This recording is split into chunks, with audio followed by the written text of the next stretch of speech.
Hey, good people, I'm here. I ain't gonna hold y'all too long. Like I said, you can see what's going on in the background. Yeah, the video is like 3 days late. I had to process this one a little differently. I know how I am at the losses, and this one cut a little differently, cut a little deep on this end right here. We lost 48 to 32 after having a 16-0 record at home when it comes to us and in our stadium, and we allow a rookie quarterback on his first road game. He wasn't necessarily rookie, but first road game in his first year as a full-time starter, coming in put 48 points on our head. 6 of their first 7 drafts, they scored a point, which is unacceptable. Nothing I like about that defense. That defense was god awful trash, god awful some shit. That defense was terrible. You can't allow someone to score 6 times out of the first 7 drives. That defense and Dan Quinn, was not a fan of Dan Quinn. Even though I know Gilmore was hurt, he did that for a reason. He was trying to protect Gilmore because Gilmore actually had surgery today or was going to have it tomorrow. He has a torn lateral something in the shoulder. But Gilmore hurt the team then. If you're not going to be able to play at a pace where we can do our normal schemes, you hurt the team, Gilmore. Sad to say, that's just what it is. Like I said, we gave up 48 points. That's just unacceptable. And for everybody get to blaming Dak. Dak had a decent game. 403 yards, 3 touchdowns, 2 interceptions. The first interception, not even blaming Dak. I'm not. It was holding, pass interference. For those of you who don't want to admit it, just wasn't on Dak. I needed a bigger receiver to run that route also. That route wasn't for Cooks. I needed someone like CD or Gallup to run that route right there. But the second interception, Kurt Warner broke that play down. It was just a great play by the defender. He tricked Dak out of his shoes. He would have tricked a few quarterbacks out of his shoes on that play. It was just a great play by the defender. I'm not going to hold that against Dak, even though I have to because he played a part in it. Because at that point, it was 20-0. We could have went in there and scored, got the ball at the second half, but that interception killed us. It was 27-0 after that interception. So people keep asking, we need Dak gone, we need Dak gone. Dak is not going anywhere. Dak will cost us $60 million against our cap if we let him go, if we play. We need Dak. Dak is going to be there. We're at the door, but we have to figure out how to open the door or how to kick the door open as an organization, as a fan base, whatever it needs to be. This Cowboys nation, we have to figure out how to get past and open that door. If you get what I mean. What we need to do, actually, is go get a running back. Pollard is gone. Franchise tag, no more. We need to get Derrick Henry for $10 to $12 million or maybe $15 a year. Derrick Henry, we need to go get a dominant second receiver to help CD Lamb out. I love Cooks, but that's not it for us.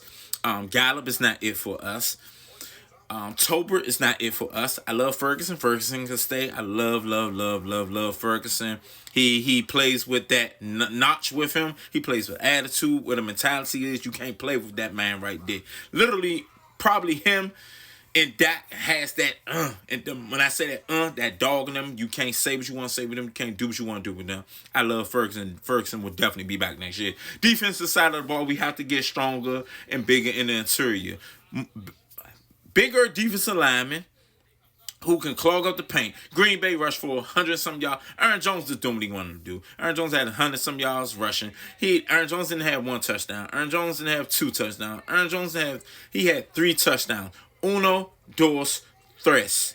3 touchdowns on Sunday. Doing what he wanted to do with us. We run this package where we want to put Damone Clark and Bale at linebackers, who are little baddie guys. Damone Clark getting juked out of his shoes all game. I'm not big on Clark. He can go where he need to go. I love Bale, but now that's a starting linebacker. Overshawn will be back next year. Let's go into the draft or go into a free agency, get a bigger running back, someone who's ready to come up and really hit some shit when mothers think they're going to run on us. I'm not big on the safeties. All 3 safeties can go, even though Hooker might be back. Curse, Wilson, and Hooker. Hooker might be back. The other 2 can go. I love our cornerbacks. I'm talking about Lewis, Bland. Diggs will be back next year. Gilmore, he should be back, but not sure. We need to sign him back. I'm big on Gilmore. Bring him back. He'll lock down that other side right there. I love this team. You get me? Turpin, that special team. We had an all-pro kicker who literally didn't miss all year till like his last game of the year. We have a team that's there. To really shut it down right now and try to bring it back is something that we shouldn't do. So let's just fill in the pieces, the gaps that we were missing all year. But we were getting bad because we were 12-5. So people were missing those things that we were lacking all year. Those things that we lacking all year came back to hunt us in the playoffs. I'm tired of things hunting us in the playoffs when it matters. We need to go get a coach whose mindset is winning. We need a culture shift in the locker room. That's why I'm ready for a lot of players to go, because the culture has to change in that building right there. So I am looking for a head coach. Defensive coordinator Dan Quinn is gone. He's going to get a head coaching job somewhere. We could promote Al Harrison from within the organization. We can promote Al Harrison to step up and take over the defensive coordinator. Not sure if they're going to do that. But if they are a thinking team, Jerry and the son, go get Al Harrison, promote him to be the defensive coordinator so we won't miss a beat on the defense side of the ball. Offensively, like I say, I'm willing to go with a new coach. People keep asking Belichick's not going to happen because Jerry Jones is too stubborn. He doesn't want anyone to come in here that's going to challenge him, who's going to have full control of the organization. Jerry wants full control of the organization, and he wants coaches like Mike McCartney, the Du Bois. He wants the Jason Garrett's, the people that's going to do what they want to do. That's not the way of winning, the formula to win. We need a coach like Bill Belichick, Mike Vrabel, to come in and really run the organization, do what we need to do. But I know Jerry, too stubborn. He's not going to be able to do that. But look, y'all, it was an embarrassing game for the whole Cowboys nation. 48-32 at home as the second seed to a 9-18. That's just all-time ridiculous, all-time embarrassing. I was afraid to show my face. I wanted to come in here like this. I was afraid to show my face. I'm not going to hold y'all. But it is what it is. I'm a man. I'm going to stand on all 10 all day and all 2. You know what I do. But let's address all these things we need to address in the off season. Let's come back, prepare for another season, y'all. Hold your head up. My head was down on Sunday.